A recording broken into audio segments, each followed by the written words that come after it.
Module numéro 1, généralité sur l'ouvrier évangélique.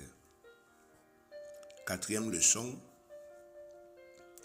quelques ingrédients nécessaires à la réussite d'un ouvrier évangélique.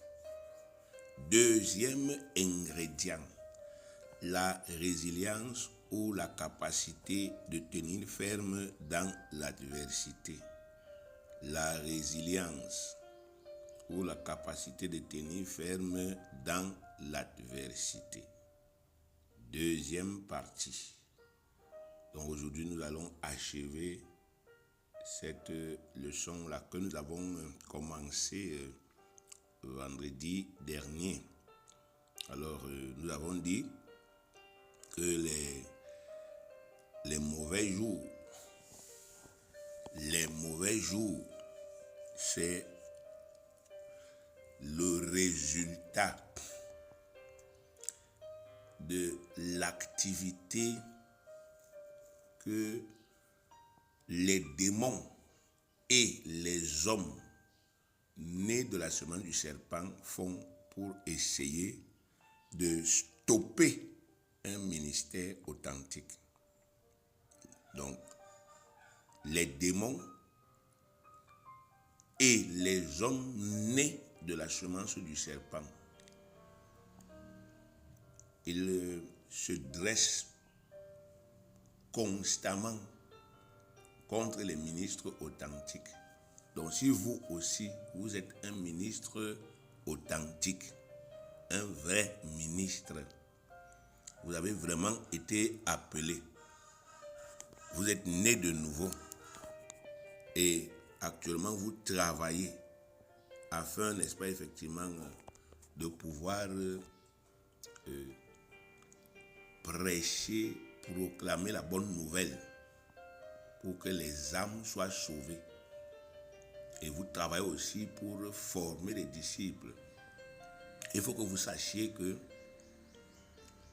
le monde des ténèbres a déjà mis sur pied une adversité.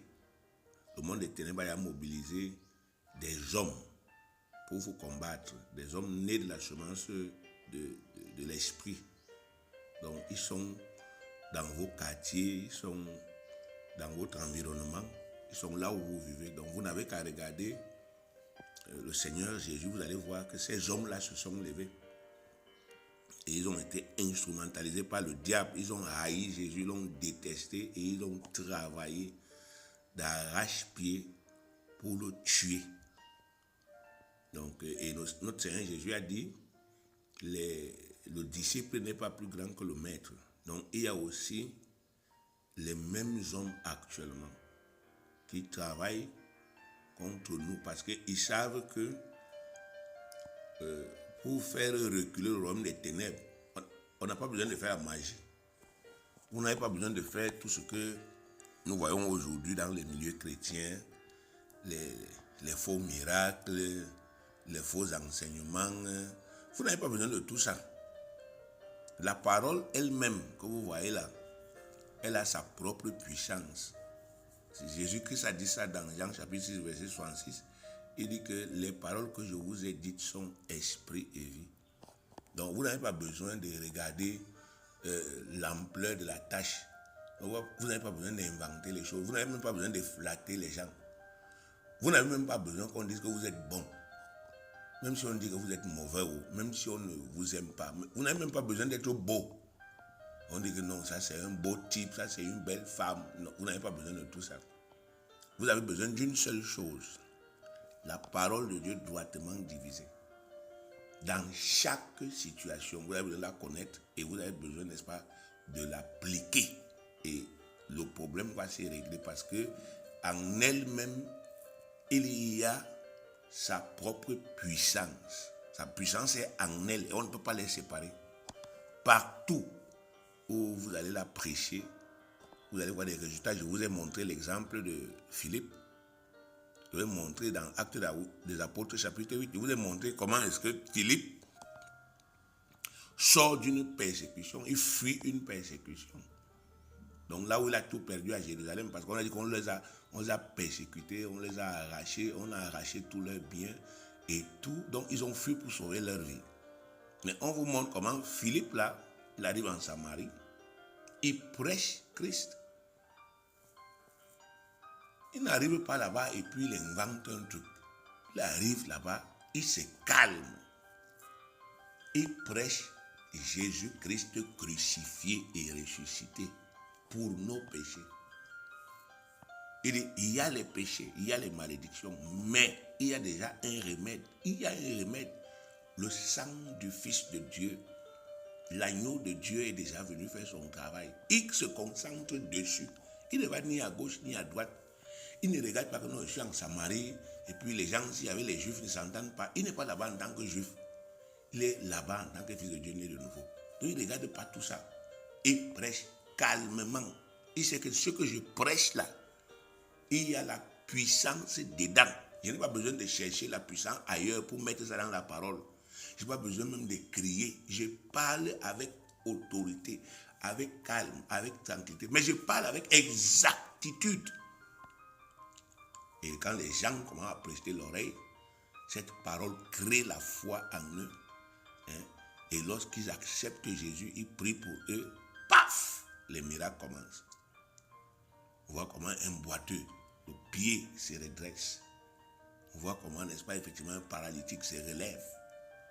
On voit comment un aveugle, ses yeux s'ouvrent. Il a tellement opéré le Saint-Esprit là-bas que même le magicien a décidé de le suivre. Vous voyez, c'est ça que Satan lui craint. Il sait que, n'est-ce pas, effectivement, la puissance se trouve dans la parole droitement divisée. Et c'est pourquoi vous voyez, il combat ça aujourd'hui. Même dans l'église, je vous ai dit ça, dans l'église, dans l'assemblée, de plus en plus, vous voyez que les gens, en majorité, ne cherchent plus à connaître la parole, à se perfectionner dans la parole. Les gens cherchent à régler leurs problèmes. Et comme nous, qui avons décidé de nous consacrer à plein temps, Dieu nous laisse encore exprès dans les situations difficiles. Donc nous qui sommes à plein temps, nous qui avons pris tout notre cœur, on a mis dans la parole droitement divisée, on a pris tout ce que nous avons, on a mis dedans. Comme Dieu nous laisse encore dans les situations difficiles, ces gens se disent que mais les gars qui prêchent la parole droitement divisée, là, eux-mêmes ils n'ont rien. Pourquoi vous voulez que nous aussi on parte là-bas? Battons-nous, cherchons notre vie, ne les suivons pas. Vous voyez? Donc on est en train de prêcher un peu dans le désert. Quand nous sommes en train de dire aux gens de l'église aujourd'hui que non, venez, faisons Matthieu 6, 33. Cherchez premièrement le royaume de Dieu et sa justice et toutes ces autres choses vous seront données par-dessus. On prêche dans un désert. C'est-à-dire parce que les gens ont déjà dit qu'ils ne veulent plus écouter ça. On prêche dans un désert. Sinon, depuis que nous prêchons là, on ne devait plus prêcher. Les gens auraient compris. Et nous tous, on serait unis. Et au lieu d'être 7 ou 8 dans une assemblée en train de se former pour devenir, n'est-ce pas, effectivement des ouvriers qualifiés, on devait être 50, 100. Et on devait accélérer le retour de Jésus, comme je vous ai dit. Donc vous devez comprendre qu'aujourd'hui, il y a vraiment un travail qui se passe. Un esprit démoniaque. Tu es comme ça. Tu es la femme.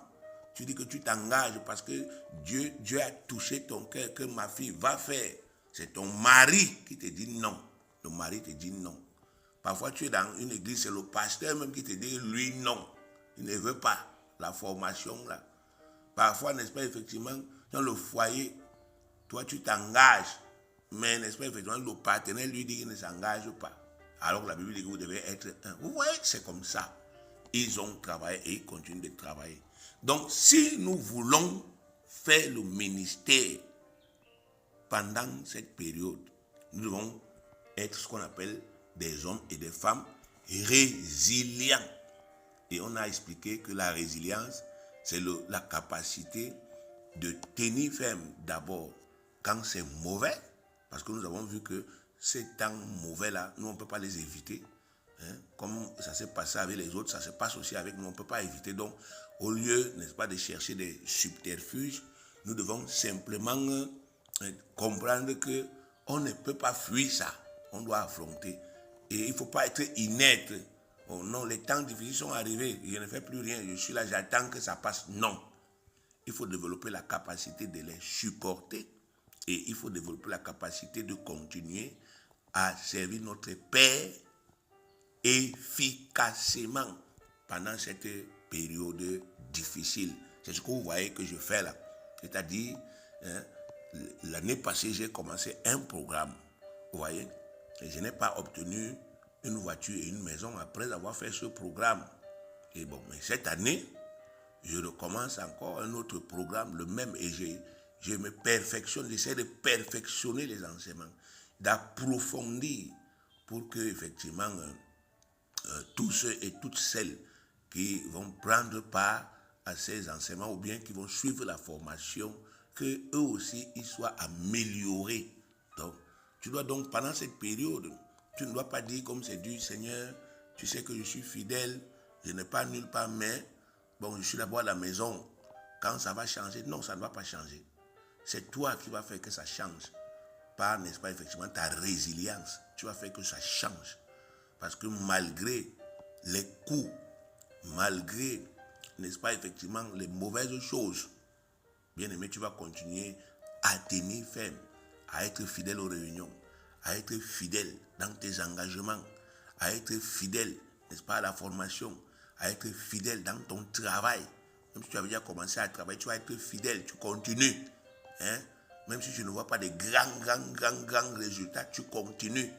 Et pendant que tu feras donc ça, Dieu, le créateur du ciel et de la terre, lui, il va changer les temps là dans ta vie. Il va arranger les choses. Il va te permettre de traverser ces époques-là et d'entrer dans de nouvelles époques. Donc voilà pourquoi il faut que nous puissions tous travailler ce caractère. Vous savez, on a dit les ingrédients, ce sont les condiments. Donc c'est ces condiments-là qui nous assaisonnent. Donc si quelqu'un fait ça, quand Dieu va le goûter, Dieu le goûte, Dieu dit oui, tu es agréable, tu es agréable, tu es sucré dans ma bouche, tu es bien. Et Dieu va le bénir. C'est comme ça. Donc vous devez comprendre pourquoi. Mais quand quelqu'un ne fait pas ça, même s'il est un vrai appelé, même s'il est sincère, il ne peut pas être vraiment agréable. Parce que ces temps difficiles peuvent briser son ministère. Ça peut stopper son élan. Donc c'est pourquoi Dieu voudrait que nous puissions être informés et développer ces différentes capacités dans nos vies. Alors nous allons voir aujourd'hui comment nous devons procéder pour gérer cette adversité lorsqu'elle se présente. Alors la seule manière de gérer l'adversité, c'est comme nous l'avons déjà dit, c'est d'être résilient, c'est-à-dire de développer la capacité de tenir ferme et de continuer à travailler efficacement pour le Seigneur dans les mauvais jours. La résilience est la capacité d'un individu ou d'un groupe d'individus à surmonter de grandes difficultés et à s'épanouir en présence de grands risques. C'est ça qu'on appelle la résilience. Donc, on est dans la difficulté, on la surmonte, il y a des risques, mais on s'épanouit quand même parce qu'on a développé cette capacité-là.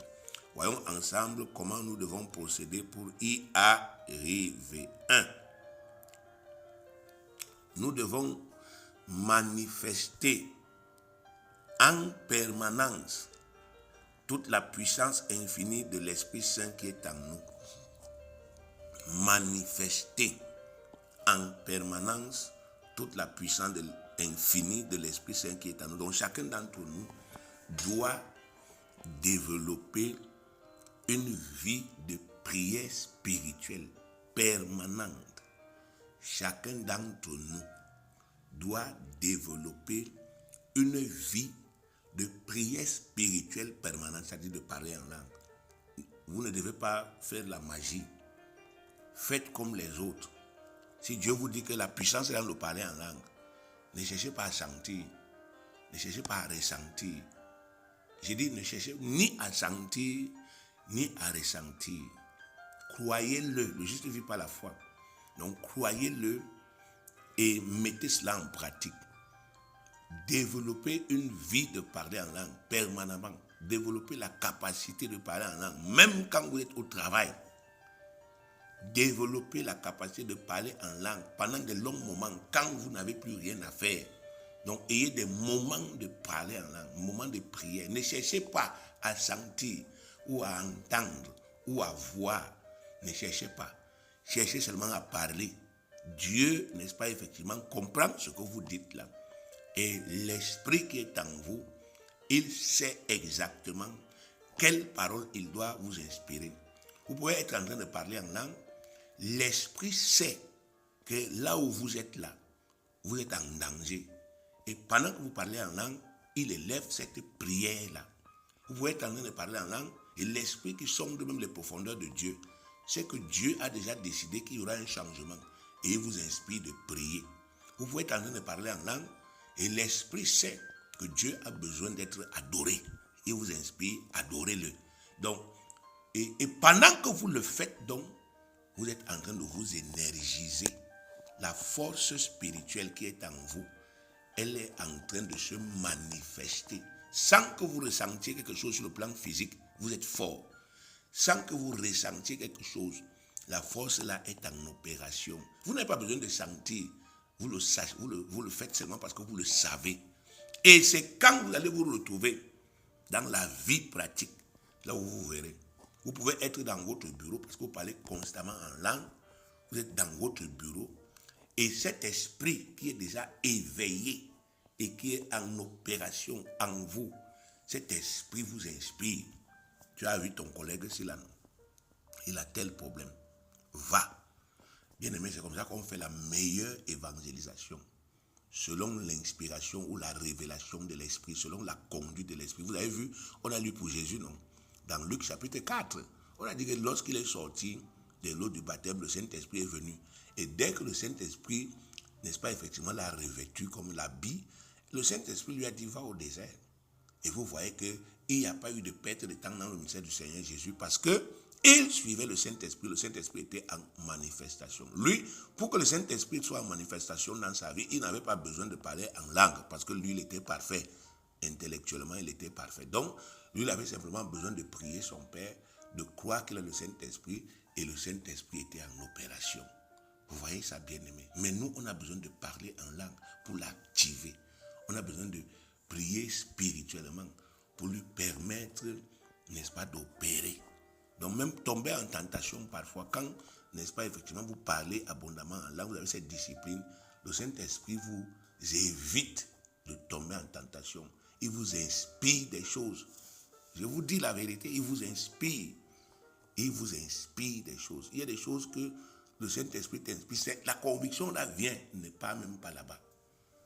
Et dès que tu dis que je ne pars pas là-bas, mon frère, ma soeur, tu vois, n'est-ce pas, effectivement, quand on va te faire le compte rendu de ce qui s'est passé là-bas, tu dis, ah, le Seigneur voulait me prévenir. Voilà. Donc, c'est la première chose. Lorsque nous avons cru en Jésus-Christ, le Messie de Dieu, qu'il a ressuscité des morts, nous avons, n'est-ce pas, reçu le Saint-Esprit. Et il faudrait que notre conscience soit éveillée. Dieu nous a fait un don, le Saint-Esprit, c'est Éphésiens 1,13. En lui, c'est-à-dire en Jésus-Christ, vous aussi, après avoir entendu la parole de la vérité, l'évangile de votre salut, en lui vous avez cru et vous avez été scellés du Saint-Esprit qui avait été promis. Donc, lorsque nous avons cru en Jésus, le Messie, le Dieu qui l'a ressuscité des morts, nous a fait don de son Saint-Esprit. Donc nous avons cet esprit. Cet esprit est notre capacité spirituelle. C'est notre potentiel, notre force pour dominer et pour détruire toutes les œuvres des ténèbres, quelle que soit leur forme. C'est cet esprit-là. Nous avons Luc 10, 19, Jésus dit, voici, je vous ai donné le pouvoir de marcher sur les serpents et les scorpions et sur toute la puissance de l'ennemi et rien ne pourra vous nuire. Nous avons encore Marc 16, 17 à 18, là où il dit, voici les miracles qui accompagneront ceux qui auront cru en mon nom. Ils chasseront les démons, ils parleront de nouvelles langues, ils saisiront des serpents. S'ils boivent quelques breuvages mortels, il leur fera point de mal. Ils imposeront les mains aux malades et les malades seront guéris. C'est uniquement cet esprit, lorsqu'il est en manifestation, qui nous donne la capacité de surmonter toutes les souffrances que l'ennemi peut nous faire subir à un moment donné. Ce n'est que l'esprit là qui peut nous faire supporter les souffrances que l'ennemi peut nous faire subir à un moment donné. Regardez 2 Timothée 1,8. Écoutez bien ce qui est écrit. 2 Timothée 1,8. N'aie donc point honte du témoignage à rendre à notre Seigneur, ni de moi son prisonnier, mais souffre avec moi pour l'évangile par la puissance de Dieu. Vous voyez ça, bien-aimé? Paul dit ici qu'il est prisonnier parce que, bon, à l'époque là, il était en détention préventive. Donc, il avait été amené à Rome. Et il était donc un prisonnier qui devait comparaître devant le roi, devant l'empereur César. Mais il était en liberté provisoire. Donc, en liberté provisoire, voilà, c'est l'expression, pas en détention, mais en liberté provisoire, parce que le tribunal lui a accordé le droit de louer une maison à Rome et de rester là-bas, de ne pas sortir de Rome, jusqu'à ce qu'il ait comparu devant, n'est-ce pas, effectivement, l'empereur. Donc, c'est pour cela qu'il était un prisonnier, mais en liberté provisoire. Et depuis donc Rome, là où il est en liberté provisoire, il écrit donc à son fils Timothée. On appelle ces épîtres les épîtres de la captivité.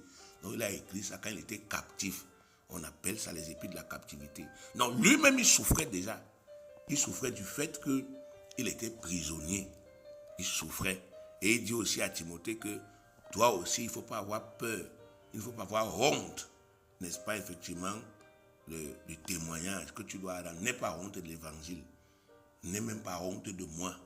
On ne dise pas que mais toi aussi c'est ton maître qui est en politique, n'aie pas honte de tout ça.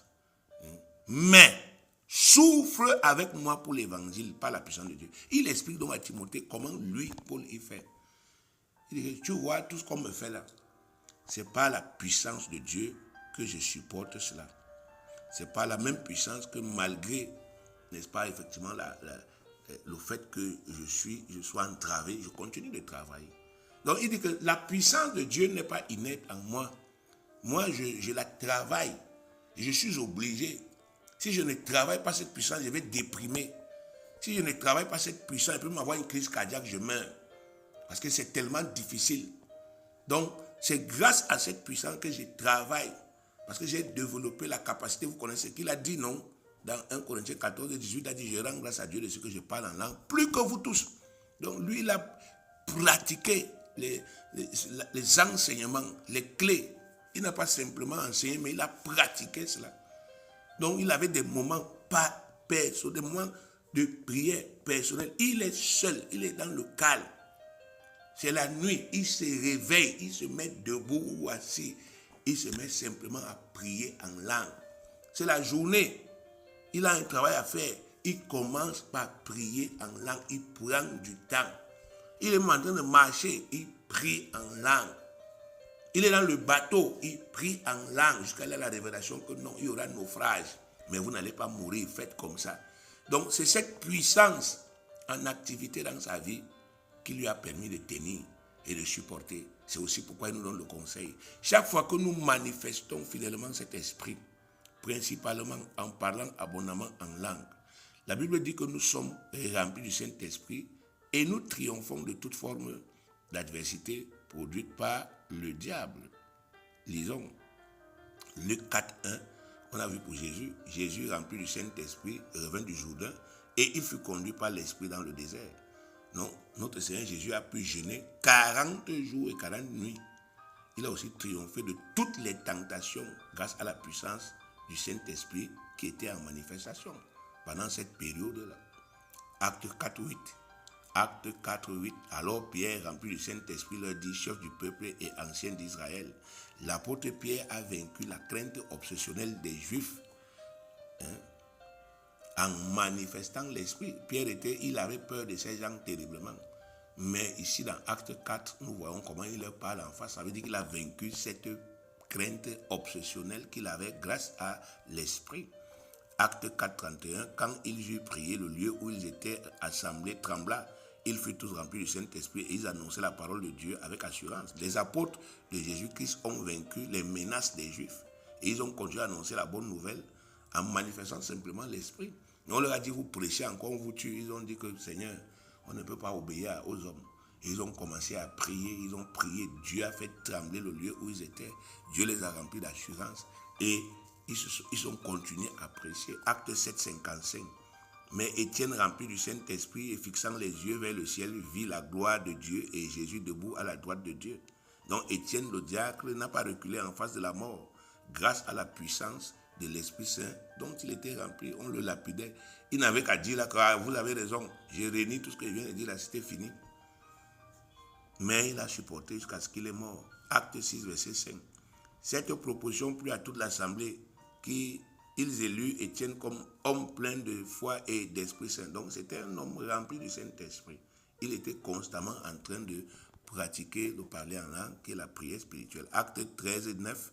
Alors Saul, appelé aussi Paul, rempli du Saint-Esprit, fixa les yeux sur lui. Ici, l'apôtre Paul a défié et il a vaincu le magicien qu'on appelait Élimas en manifestant l'esprit. C'est-à-dire le jour-là, Paul lui a dit que je ferme tes yeux et les yeux d'Élimas se sont fermés. Donc être rempli du Saint-Esprit dans tous ces passages signifie opérer pleinement la puissance, la force et toutes les autres vertus de l'esprit que Dieu nous a donné. Ce n'est que quand cette puissance est constamment en opération, pas à certains moments, mais constamment, jour après jour, dans nos vies, que nous pouvons prévaloir sur toutes les œuvres malveillantes du diable. Donc voilà, bien aimé, la première chose à faire, manifester constamment. Ne faites plus, n'est-ce pas, effectivement, le flottambo que vous faisiez avant là. Non, il y a les moments où vous priez, il y a les moments, non. Faites un programme, planifiez votre temps libre que vous avez planifié et développez la capacité de prier en langue pendant les longs moments. Priez simplement en langue. Priez par l'esprit. Vous allez voir des choses. Avant, n'est-ce pas, de vous lancer dans un projet, dans une activité, priez par l'esprit. Avant même de prier avec votre intelligence, prenez le temps, vous priez par l'esprit. L'esprit là, il est vivant, mais il a besoin que vous le fassiez vivre en vous. Priez par l'esprit. Et la seule manière, c'est parler en langue. Et quand vous le faites, il se déploie. Alors la deuxième chose, c'est être capable de louer Dieu même au milieu de la nuit. Donc, manifester constamment la puissance de l'esprit. 2, être capable de louer Dieu même au milieu de la nuit. Alors, louer Dieu, c'est quoi? Louer Dieu, c'est chanter Dieu, célébrer Dieu ou bien glorifier Dieu. La louange exprime notre joie en Dieu, pas notre joie d'argent. Parce qu'il y a des moments où on dit louer Dieu, tu regardes tes poches, tu n'as rien. Louer Dieu, tu regardes ta vie, c'est compliqué. Et après tu te dis, mais je vais même louer pourquoi? Il faut le louer pour ce qu'il est, Dieu, le Créateur. Celui qui t'a donné la capacité de réfléchir, de comprendre que là où tu es là, tu n'as même rien. C'est lui. Parce que si tu n'avais pas donné cette capacité-là, tu pouvais être comme ça, tu n'as rien, mais toi tu penses que tu as. Et n'est-ce pas, effectivement, donc ça veut dire que tu es bête dans ta tête, mais il t'a donné d'être un homme qui réfléchit et qui raisonne. Un homme qui voit, qui entend, qui parle, qui réfléchit. Donc il faut le louer pour ce qu'il est et pour les choses essentielles qu'il a déjà accomplies, parce que c'est un fait. Alors donc, la joie que nous avons en Dieu, ce n'est pas toujours la joie de l'argent. Et je dois le préciser, parce que pendant que je fais tout ce travail, moi je n'ai pas d'argent. Et je m'efforce toujours d'avoir de la joie en Dieu. Je vis au jour le jour. Et je m'efforce d'avoir de la joie en Dieu. On dit, Dieu, c'est chaud dans moi. Je suis même fatigué. À un moment donné, je me pose même des questions. Seigneur, jusqu'à quand et jusqu'à quand? Mais pour finir, je dis, c'est toi qui es le Dieu qui change le temps et les circonstances. Donc, même comme c'est chaud, même comme c'est difficile, même comme c'est compliqué, tu me fais toujours grâce. Les problèmes là, qui sont réels, tu ne les as pas laissés se manifester et me détruire. Si actuellement, tu enlevais ta main sur moi, bon, et je ne serais pas en train de prêcher ici, peut-être je serais même, n'est-ce pas, effectivement en prison pour un problème, ou bien peut-être je serais dans une situation difficile, peut-être. Mais, puisque il y a ta main qui est là, ça veut dire que j'ai l'espoir. J'ai l'espoir. Si tu continues de me garder en vie, tu continues de me préserver, j'ai l'espoir. Tu vas arranger. Donc je m'efforce de louer Dieu pour ce qu'il est, pour ce qu'il fait, même si ce n'est pas toujours l'argent, même si ce n'est pas toujours, n'est-ce pas, effectivement, les biens matériels. Non, il faut toujours chercher à avoir de la joie en Dieu. Regardez ses enfants et dire, ah, mes enfants. Seigneur, l'autre ici a déjà 10 ans. Ça fait 10 ans de fidélité, 10 ans de protection. Seigneur, l'autre ici va à l'école. Aucun d'entre eux n'est au quartier. Depuis qu'ils ont l'âge d'aller à l'école, tu as toujours pourvu d'une manière ou d'une autre. On ne dort pas dehors, on a un toit. Même si la maison n'est pas encore à nous, mais on a un toit, Seigneur, où on dort. Donc, je te rends grâce pour tout cela. Donc, voilà comment on réfléchit pour trouver sa joie en Dieu. Et n'est-ce pas, effectivement, la plus grande chose qui devrait, n'est-ce pas, constamment nous donner la joie, c'est la nouvelle naissance. Seigneur, je suis né de nouveau, je suis là sauvé. Là où je suis là, j'ai le Saint-Esprit en moi. Je suis fils de Dieu, je suis enfant de Dieu. Donc même s'il arrive que ma vie s'arrête comme ça, je suis sauvé. Quand Christ, ma vie, paraîtra, je paraîtrai avec lui. Je suis sauvé. Mes péchés, quels qu'ils soient, mes péchés sont effacés. Même si l'adversaire continue de travailler pour que j'ai la conscience du péché. Mais moi, je sais que le sang de l'agneau a effacé mes péchés. Il m'a racheté. Donc le plus grand truc que Dieu avait pour moi, c'est qu'il a sacrifié son Fils unique, Jésus-Christ, afin que je croie en lui et que je ne périsse point, mais que j'ai la vie éternelle. Je dois donc avoir cette capacité de trouver ma joie en Dieu. La louange exalte Dieu, elle le glorifie, elle le réjouit grandement son cœur, en même temps qu'elle guérit notre âme de toute tristesse et de tout désespoir. Proverbe 17, 22, un cœur joyeux est un bon remède, mais un esprit abattu dessèche les os. C'est pourquoi Dieu préside la louange de son peuple. Il préside. Psaume 22, verset 4. Lisez le psaume 22, verset 4. Pourtant tu es le saint. Tu sièges au milieu des louanges d'Israël.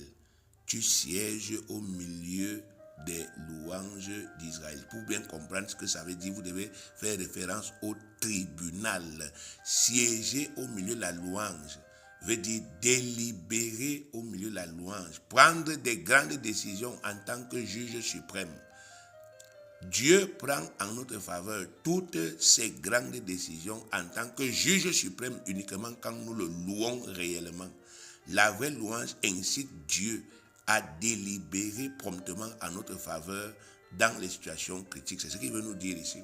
Donc, lorsque nous le louons réellement, pas lorsque nous faisons l'animation, parce que beaucoup de gens chantent dans les églises, ils chantent, ils crient. Mais ce n'est pas ça qu'on appelle la louange. La louange peut être un chant. La louange peut être une action de grâce. La louange peut être une attitude de cœur. La louange peut être un témoignage.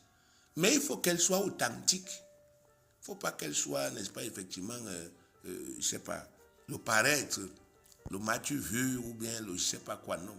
Il faut qu'elle soit l'expression du cœur. Dieu lui regarde le cœur. Et c'est que Abraham dit là, ça vient de son cœur. Si Dieu regarde, il voit dans le cœur là, il voit que ce que j'ai dit là, je mens parce que dans mon cœur, il y a la colère contre lui, il y a, n'est-ce pas, effectivement, la tristesse, il y a même des doutes, mais je parle beaucoup et tout ça, je chante même. Dieu regarde ça, il voit que j'ai des doutes dans mon âme, j'ai des craintes, j'ai des colères, il dit, mais ça, c'est pas la louange. Il ne peut pas avoir dans le même cœur la reconnaissance, la joie et tout ça. Donc, ce n'est pas une vraie louange. Donc, elle est toujours une expression du cœur. Et c'est ça qui exalte Dieu. Parce que c'est le témoignage de ce qu'il est Dieu. Et quand il voit ça, il délibère. Il prend des décisions en faveur de ceux qui le louent. Alors, le milieu de la nuit, c'est quoi? Le milieu de la nuit symbolise le moment où l'adversité, le moment où l'adversité, c'est-à-dire les difficultés, les problèmes, ont atteint le paroxysme, c'est-à-dire le plus haut degré. Donc, quand l'adversité a atteint son paroxysme, c'est-à-dire son apogée, son plus haut degré, dans la Bible, on appelle ça le milieu de la nuit. Généralement, pendant ce moment, on a l'impression que tout est perdu. On a l'impression qu'on est tout seul, sans aucun soutien. On ne voit absolument rien de bon à l'horizon. Ce moment est crucial sur le plan spirituel parce que l'adversité est à son apogée. Et quand l'adversité atteint son apogée, la prochaine étape, c'est le déclin. Donc nous allons enseigner ça en histoire. Chaque fois qu'un empire de cette terre atteint son apogée, c'est-à-dire son plus haut niveau de gloire, la prochaine étape, c'est le déclin. Un problème va arriver là, vous allez entendre que l'empire là est tombé. Donc c'est la même chose avec l'adversaire. Quand son adversité, quand sa haine, sa méchanceté atteint, n'est-ce pas, le plus haut niveau dans notre vie, c'est-à-dire quand on arrive au milieu de la nuit là, vous devez savoir que le déclin est proche.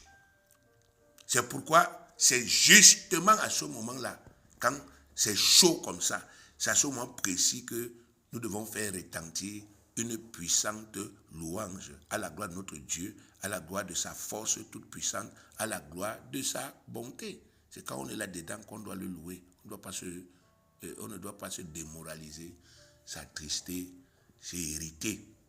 Acte 16, verset 16 à 34 dit, comme nous allions au lieu de prière, une servante qui avait un esprit de python et qui, en devinant, donc elle faisait la divination, procurait un grand profit à ses maîtres, vint au-devant de nous et se mit à nous suivre, Paul et nous. Elle criait, ces hommes sont les serviteurs du Dieu très haut et ils vous annoncent la voie du salut. Elle fit cela pendant plusieurs jours. Paul, fatigué, se retourna et dit à l'esprit, je t'ordonne au nom de Jésus-Christ de sortir d'elle. Et il sortit à l'heure même. Les maîtres de la servante, voyant disparaître l'espoir de leur gain, se saisirent de Paul et de Silas et les traînèrent sur la place publique devant les magistrats. Ils les présentèrent aux prêteurs en disant, ces hommes troublent notre ville. Ce sont des Juifs qui annoncent des coutumes qui ne nous est permis ni de recevoir ni de suivre, à nous qui sommes Romains. Vous entendez? Toujours malhonnêtes, menteurs effrontés. Ils ne sont pas capables de dire la vérité. Des menteurs, les gens nés la semaine du serpent, les serviteurs du diable, ils ne disent jamais la vérité. Écoutez ce qu'ils racontent ici. Ils mentent ouvertement que ces gens-ci sont en train d'enseigner des coutumes. Alors qu'ils savent que la vérité, c'est que ils ont fait une délivrance. Ils ont détruit une œuvre du diable. Donc nous, on a pris le démon, on a mis dans le corps d'une femme. La femme l'a fait la divination. Nous, on gagne l'argent. Et ils sont venus gâter. Je vous ai dit que quand vous avez cette capacité, ils seront tous vos ennemis. Regardez ce qu'ils disent ici. Et ils enflamment la foule. Oh, ils sont en train de dire qu'on ne doit plus faire les traditions des crânes. Ils sont en train de dire qu'on ne doit plus faire. Et les gens se fâchent. La foule se souleva aussi contre eux. Et les prêteurs, ayant fait arracher leurs vêtements, ordonnèrent qu'on les bâtit de verges. On ne vous entend même plus. Hein. On ne dit pas donner aussi votre version. Non, fouettez-les, tapez-les. Après qu'on les eut chargés de coups, ils les jetèrent en prison, en recommandant au geôlier de les garder sûrement. Le geôlier, ayant reçu cet ordre, les jeta dans la prison intérieure et il leur mit les cèpes aux pieds. Donc, à l'époque, on fabriquait les menottes avec le cèpe, c'est-à-dire la tige de la vigne. Donc, le geôlier, comme on lui a donné les ordres, il a pris Paul et Silas, il les a mis dans la prison, donc dans la cellule qui est dans la prison même. Et il les a enchaînés. Verset 25. Vers le milieu de la nuit, Paul et Silas priaient et chantaient les louanges de Dieu. Et les prisonniers les entendaient. Tout à coup, il se fit un grand tremblement de terre, en sorte que les fondements de la prison furent ébranlés. Au même instant, toutes les portes s'ouvrirent et les liens de tous les prisonniers furent rompus. Le geôlier se réveilla et lorsqu'il vit les portes de la prison ouvertes, il tira son épée et allait se tuer, pensant que les prisonniers s'étaient enfuis. Mais Paul cria d'une voix forte, « Ne te fais point de mal, nous sommes tous ici. » Alors le geôlier, ayant demandé de la lumière, entra précipitamment et se jeta tout tremblant aux pieds de Paul et de Silas. Il les fit sortir et dit, « Seigneur, que faut-il que je fasse pour être sauvé ?» Paul et Silas répondirent, « Crois au Seigneur Jésus et tu seras sauvé, toi et ta famille. » Et il lui annonçait la parole du Seigneur, ainsi qu'à tous ceux qui étaient dans sa maison. Il les prit avec lui à cette heure même de la nuit. Il lava leurs plaies et aussitôt il fut baptisé, lui et tous les siens. Les ayant conduits dans son logement, il leur servit à manger et il se réjouit avec toute sa famille de ce qu'il avait cru en Dieu. Donc vous voyez ici, bien aimé, un exemple typique de la résilience. Parce que, à ce moment précis, quand on t'arrête, on te met en prison, on te tape, bien-aimé, tu ne peux plus avoir le moral pour être passé par là, avoir été arrêté injustement, jeté dans une cellule injustement sous des fausses accusations d'une femme qui était à l'église avec son mari. Je peux vous assurer que vous ne pouvez plus avoir le moral. Vous êtes démoralisé. Vous êtes découragé. Mais ici, vous voyez que dans un pire moment comme celui-ci, on les a tapés, ils étaient blessés. Donc, ici, le corps est malade. Le corps fait mal. Les blessures, vous savez, quand on vous fouette là, vous sentez la douleur, c'est vrai, mais quand il y a la blessure, ça commence par faire mal là. C'est quelques temps après que la blessure se révèle, les douleurs. Donc, au lieu qu'on les traite, on les a attachés. On ne leur a pas donné des remèdes, on ne leur a pas donné des médicaments. On ne peut pas les jeter comme ça, comme des chiens. Logiquement, quelqu'un commence à dire, mais Dieu, quel péché ai-je commis? Quel péché ai-je commis, Père? Logiquement, le cœur, si, notre cœur, si, il s'embrase de colère. Mais ici, ce n'est pas le cas. Paul a dit à son fils, prions.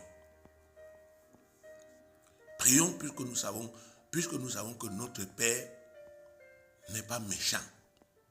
Notre Père est saint 3 fois, il est bon. Ça, c'est l'œuvre de notre ennemi.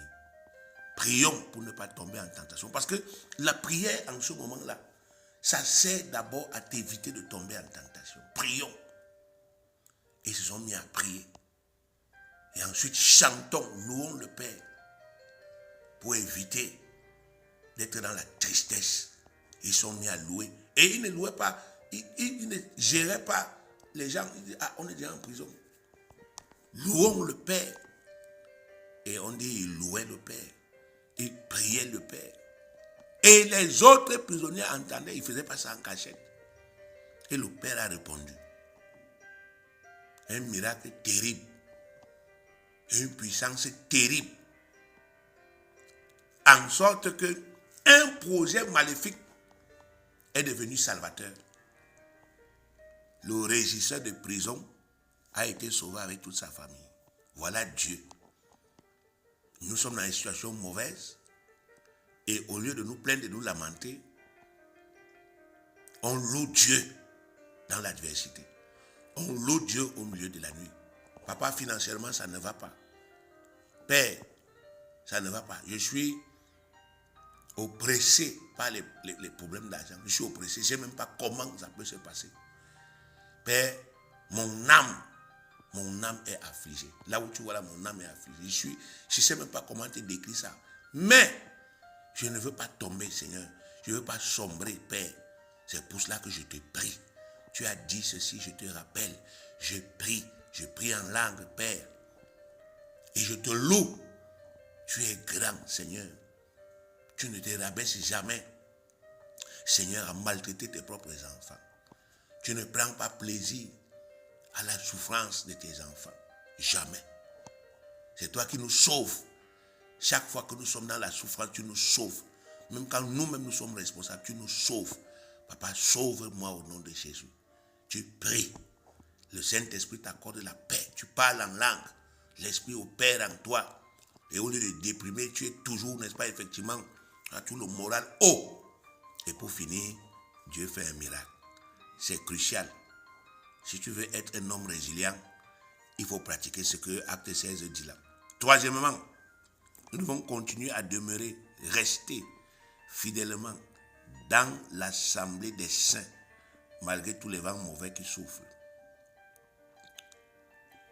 Rester fidèlement dans l'assemblée des saints, malgré tous les vents mauvais qui soufflent. La vraie assemblée chrétienne est un foyer où le croyant est en parfaite sécurité. C'est dans cette assemblée des saints que le croyant est instruit. C'est là qu'il peut jouir de la présence des autres et recevoir tout le soutien nécessaire sur les plans spirituels, psychologiques et matériels.